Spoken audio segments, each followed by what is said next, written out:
Hey YouTube, this is Winter Snow Wolf aka Rain. I have Shika Kibui asking me how to make hand paws so that they fit. This is going to be a semi-crappy video because I don't have any help, but I'm going to quickly show you how to make these guys like this. Okay, to get a template, you will first want to decide on if you want 3-finger or 5-finger paws. I call these universal because not only can they fit your hand, but they can fit someone bigger, or if you make like tiny adjustments, like right here I have it written, add a little bit for a bigger size hand for the middle finger, stuff like that. Okay, so what you want is you want a Shika Kyubi. I'm sorry if I butchered your name. You want a piece of paper and you want to be able, make sure you can see that, to place your hand on it. So I'm going to do my left hand. And what you want to do is you want to trace it. So I'm going to do that real quick. Just a really rough trace. Because if this is for you, then it'll work pretty good. Alright, so there we have our rough trace. And then from that, we take the edges and we just simply refine it how you want. You want it, of course, a little bit bigger so that you allow for seam allowance and just comfortable factor kind of thing. I like to round off my edges.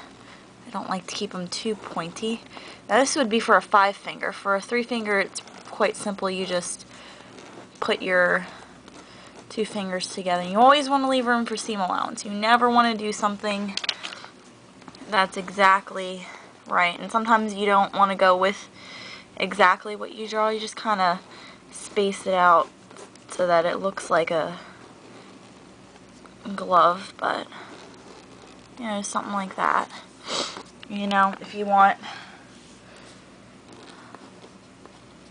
it to fit right, you always want to have it a little bit bigger because it's better to work with something that's bigger than something that's smaller.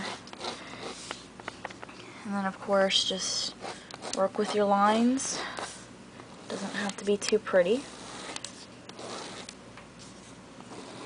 You always want to try to remember to keep the wrist part kind of thin because you can always squeeze your fingers through that to make it work.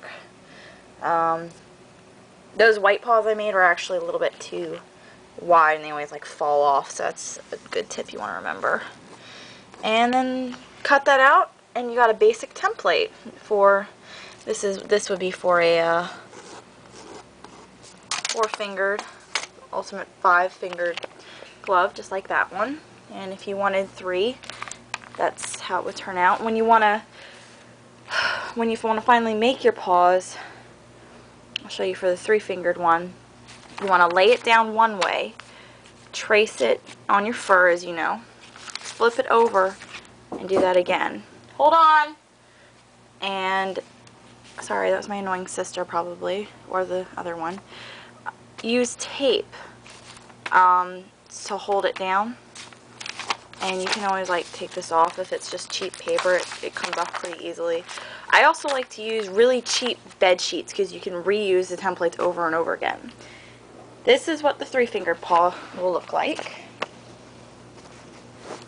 And you just slide it on. It's pretty durable and comfortable. This is actually a new pair that I just finished up today for my sister Zasky, Heart of the Untamed on Fur Affinity. I usually stick my back 2 fingers in there, but you can stick them in the middle, in the front, whatever. And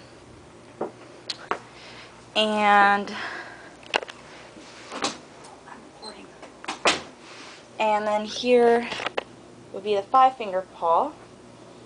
Every finger fits in quite nicely.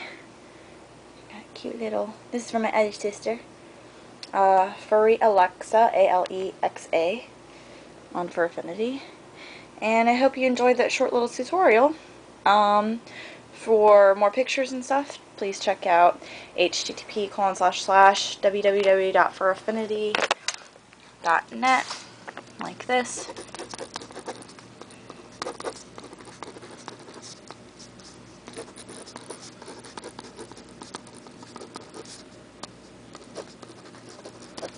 User, winter, snow, wolf. All one word. Rain I also go by. And I hope you enjoyed that short little tutorial, and have fun making your paws. Bye.